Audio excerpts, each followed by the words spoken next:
আসসালামু আলাইকুম। Hello everyone.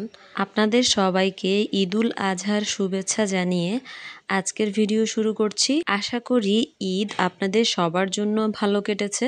কোরবানের মাংস খেতে খেতে বিরক্ত হয়ে গেলে আমার পেজে গিয়ে এই টাপ কেকটা অর্ডার করতে পারেন।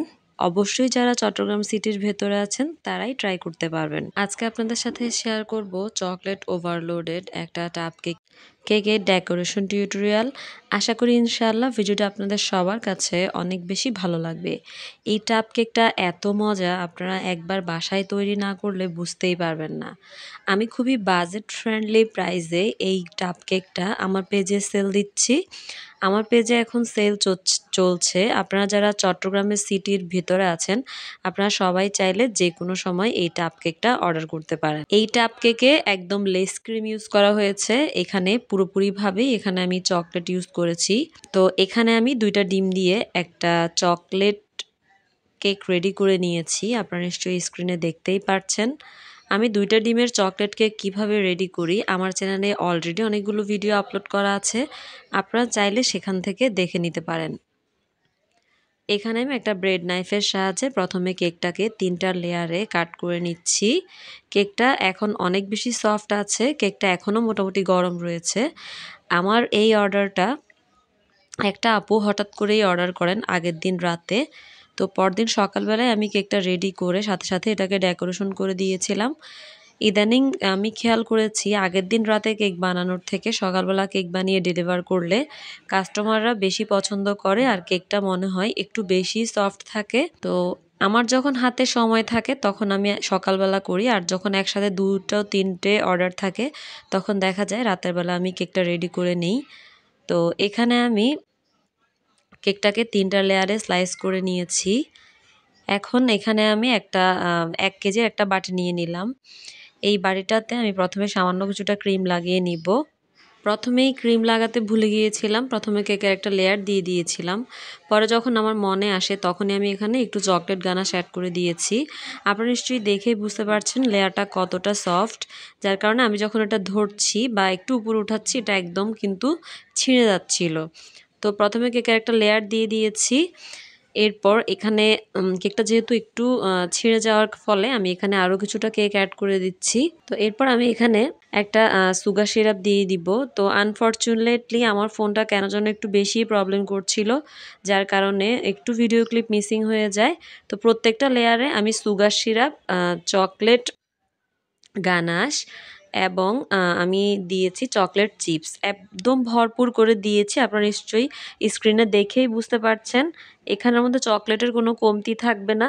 সেইমভাবে প্রত্যেকটা লেয়ারে আমি চকলেট সিরাপ, চকলেট ক্রিম বা চকলেট গানাশ এবং চকলেট চিপস অনেক বেশি পরিমাণে দিয়েছি। তো 2টা লেয়ার আমি অলরেডি দিয়ে দিয়েছি। আনফরচুনেটলি যেহেতু আমার ফোনের প্রবলেম ছিল সেজন্য ওই ক্লিপটা মিসিং হয়ে গিয়েছে। আপনারা সবাই আমার ভুল ত্রুটি ক্ষমা সুন্দর দৃষ্টিতে দেখবেন। তো এই পর্যায়ে সেইমভাবে আমি এই লেয়ারেও সুগার সিরাপ লাগিয়ে দিচ্ছি। এখানে আমি নর্মাল সুগার সিরাপটা ব্যবহার করেছি, যেহেতু এখানে হেভি চকলেট ইউজ করেছি, যার ফলে এখানে আমি যদি চকলেট সুগার সিরাপ নাও ব্যবহার করি তারপরও দেখা যাবে কেকটা খেতে অনেক বেশি ভালো লাগবে। তো আপনারা চাইলে এ পর্যায়েও চকলেট সুগার সিরাপটা ব্যবহার করতে পারেন। তো আমি সুগার সিরাপ দিয়ে দেওয়া হয়ে গেলে এখানে আমি চকলেট গানাশ দিয়ে দিচ্ছি। আপনারা নিশ্চয়ই স্ক্রিনে লক্ষ্য করে বুঝতে পারবেন যে চকলেট গানাশটা কতটা হেভি করে আমি রেডি করেছি। এই চকলেট গানাশটা আমি কিভাবে রেডি করেছি ইনশাআল্লাহ অবশ্যই একদিন আপনাদের সাথে এটা রেসিপি শেয়ার করব। এখানে আমি প্রায় 200 গ্রামের মতো ডার্ক চকলেট নিয়েছি, সাথে বাটার নিয়েছি 50 গ্রামের মতো হবে। তারপর সাথে এখানে আমি দিয়েছি প্রায় 100 গ্রামের মতো হুইপড ক্রিম। এই সবগুলো উপকরণ আমি চুলায় ডাবল ব্রয়লারে আমি এটাকে মেল্ট করে নিয়েছি। তারপর এটাকে আমি রুমের স্বাভাবিক তাপমাত্রায় আমি এটাকে ঠান্ডা করে নিয়েছি। তারপরই এই ধরনের আপনারা একটা কনসিস্টেন্সি পেয়ে যাবেন। তো আমি এটাকে একটা চামচের সাহায্যে সমান করে দিচ্ছি। আপনারা চাইলে এই গানাশের পরিমাণটা বাড়িয়ে বা কমিয়েও দিতে পারেন। তো আমার দিয়ে দেওয়া শেষ। তো আমি এভাবে উপর থেকে চকলেট চিপস দিয়ে দিচ্ছি। আপনারা কোনো কাস্টমার যদি চান যে উপরের লেয়ারটা একদম হার্ড চকলেট লেয়ার হবে তাহলে সেভাবেও করে দেয়া যাবে। তো যে আপুটা আমার কাছে অর্ডার করেছিল সে আপুটা আসলে মেনশন করে দেননি যে উপরের লেয়ারটাকে আমি হার্ড করব কিনা, কিন্তু উনি কেকটা পাওয়ার পর উনি ভেবেছিলেন যে উপরেরটা হার্ড হবে। তো আমি আপুকে বলে দিয়েছিলাম যে আপু আপনি অর্ডার করার আগে অবশ্যই আমাদেরকে জানিয়ে দিবেন, আমার কাস্টমার যেভাবে চাবে আমরা সেভাবেই আমাদের কেকটাকে রেডি করে থাকি। এই তো আপনাদের সাথে কথা বলতে বলতে আমি এই যে সবগুলো চকলেট চিপস চকলেট গানাশের উপর দিয়ে দিয়েছি এবং এখানে আমি কিছু চকলেটের টপার রেডি করে নিয়েছি।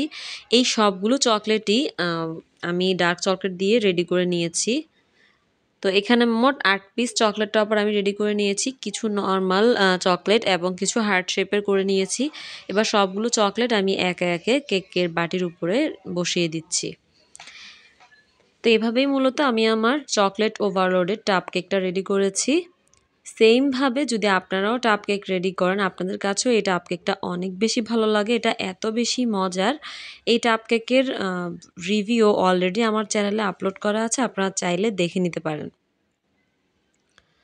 আপনারা সবাই আমার পরিবারের জন্য দোয়া করবেন। এরকম নতুন নতুন ভিডিও পেতে আমার চ্যানেলটি অবশ্যই সাবস্ক্রাইব করবেন এবং আমার Facebook page Iqra food by নিশাতে অবশ্যই ফলো দিয়ে রাখবেন। সবাই ভালো থাকবেন, সুস্থ থাকবেন। আজ এ পর্যন্তই। দেখা হবে অন্য কোনো দিন অন্য কোনো ভিডিওতে। সে পর্যন্ত আমাদের সাথেই থাকবেন। আল্লাহ হাফেজ।